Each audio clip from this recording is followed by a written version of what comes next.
Welcome back. Let's just take a look at what's happening as far as commodities are concerned now. Markets, of course, are doing just fine.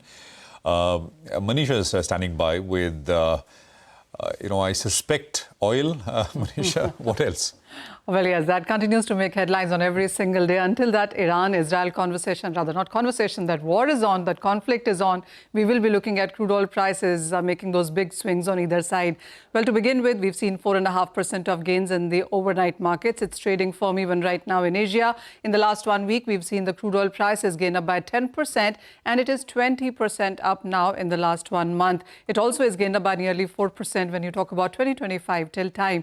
Well, it all has to do with the Israel and Iran conflict, which has entered the day 6, especially with the kind of statements that we are hearing from the US president calling for unconditional surrender of Iran. The Trump also has said that Iran's supreme power is an easy target as of now, and any attempt by Iran to block Strait of Hormuz could send the crude oil prices soaring, or US coming quite heavily on them. This is the main contention right now, because we do understand that at this point in time, there are no oil facilities that have been impacted, and no exports also have been impacted. So the crude oil prices currently are looking at a cap into the international markets.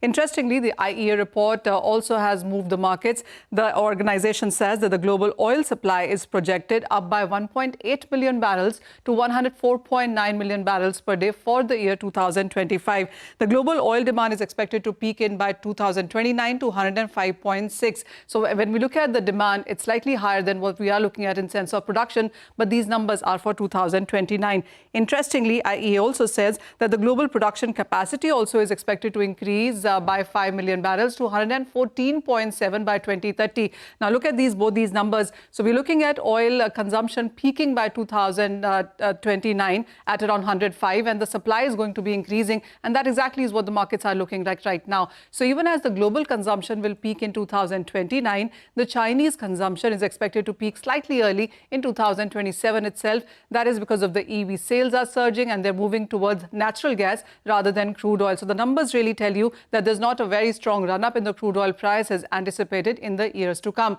Not just China, the other major economy like US as well, the EV is expected to account for 20% of their total car sales by 2030. Earlier, remember, that number was much higher at 55% on a year-on-year basis as well.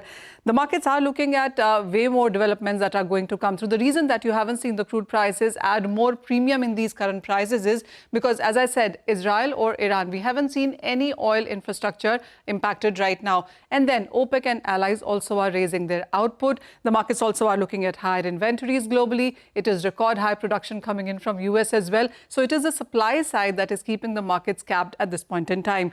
Going forward, well, it is going to be about the US Fed decision today. While they are going to keep the interest rate steady is what the markets are working with, but it also is going to be about guidance amid tariffs and what is going to be the policy going forward. That is something that the street will keep an eye on. Apart from that, it also is about the US housing data, weekly jobless claims. All of that comes in today, and that would give you further direction. Manisha, thanks very much for that. So, important contextual information with what's moving right now.